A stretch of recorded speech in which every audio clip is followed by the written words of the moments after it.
All right, we're here in one of the interior hallways, and we've filled all the exposed walls with rock wool insulation. And on the interior walls, it's not for thermal, it's for sound. And what it makes for is a much quieter house with a lot less reverberations, which people like. And you really notice it after a big period of framing. When the insulators come in and you come in that next day, the whole sound in the house changes. So I do want to talk about why I use rock wool on the exterior walls, because a lot of people nowadays are using spray foam. Spray foam is great because it has air sealing and vapor sealing properties. But on a house like this, specifically a project like this, I don't want to air seal like that. Why? It's because I don't have control over the exterior of this house. Because we're not ripping the siding off, we're not ripping the trim off, I don't have the air sealed flashing, I don't have the vapor barrier that I would want on the outside if I were to air seal on the inside.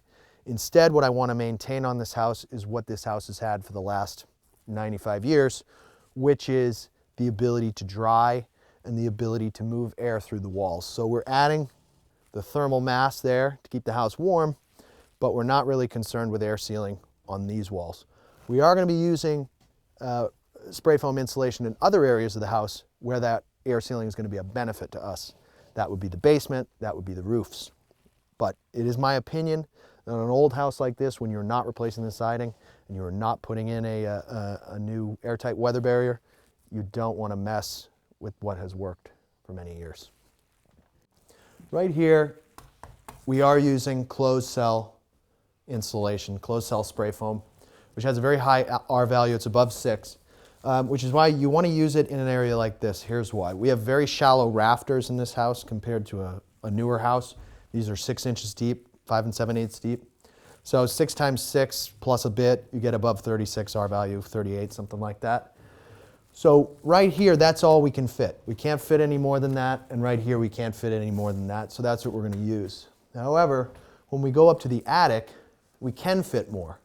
And so in this instance, we might want to use a product that's a little bit cheaper so that we can keep the budget down. So what we've done upstairs is we have flashed the entire roof surface with the closed cell insulation, 1.5 inches, 2 inches in places, to give us that air sealing and the vapor sealing that we want on a roof, that we don't want on a wall in this house. And then we've filled the rest with open cell insulation because we can fit more of it. Open cell has a lower R value, 3 something. So we need more of it to hit our target. In a space like this where we have more space, we're able to use that. So that's why we are using different types of insulation in areas that are very close to one another on the roof.